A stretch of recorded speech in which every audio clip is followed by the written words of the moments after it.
He thought he was a conqueror, until the river cried for justice. In 261 BCE, the earth trembled beneath the might of one of history's greatest empires, the Mauryan Empire, led by the formidable Emperor Ashoka the Great.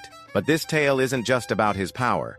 It's about a river, a horrific massacre, and a moment where blood soaked the earth, unleashing something far more sinister than mere warfare. Chapter 1. The Kingdom That Stood Tall. Kalinga was a small kingdom, proud and fiercely independent, perched between the eastern Ghats and the sea. It wasn't sprawling, it wasn't wealthy. Yet, it possessed something Ashoka never anticipated: unbreakable courage. For years, Ashoka expanded his empire with ruthless efficiency. No one dared to defy the Mauryan forces. Until Kalinga rose to the challenge. Outnumbered and outmatched, Kalinga refused to yield. They sent no envoys, no apologies, no bribes. They boldly declared, "We may fall, but we will never bow." Chapter 2. The Battle Unleashed. Ashoka took their defiance to heart. He dispatched an army exceeding 100,000 soldiers, along with elephants, cavalry, and archers. What ensued was not a battle.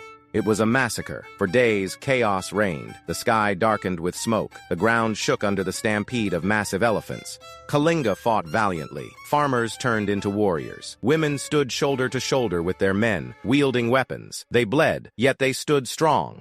Chapter 3. The River of Blood. Then came the moment that would alter history forever. The Daya River, which had flowed peacefully by the battlefield, transformed into a river of crimson. Not clay, but blood. Over 100,000 lives, men, women, and children were lost. Bodies piled high along the banks.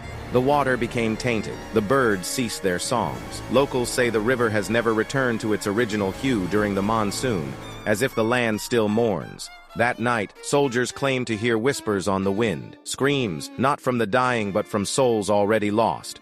Chapter 4. The Emperor's Revelation. After the carnage, Ashoka walked the battlefield. What he witnessed shattered him. This wasn't a triumph.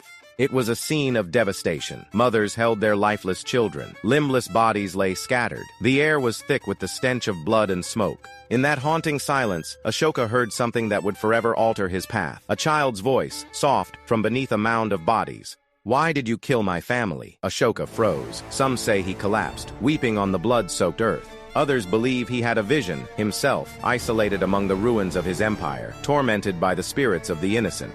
Chapter 5. Ashoka's Transformation. What followed stunned the empire. The once bloodthirsty conqueror, the King of Kings, laid down his sword.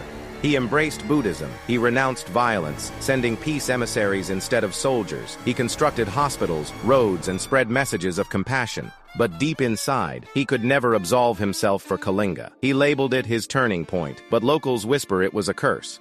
Chapter 6. The Daya River's Ghosts. Even now, near Dowley Hills, where the battle unfolded, eerie tales circulate. Locals report hearing cries in the darkness. Some fishermen refuse to cast their nets in the Daya River after sunset. A few even claim to have seen bloody handprints on the rocks by the river, disappearing before dawn. Historians dismiss it as folklore. But the people, they still glance nervously over their shoulders when near that water. Final thoughts. The blood that never dried.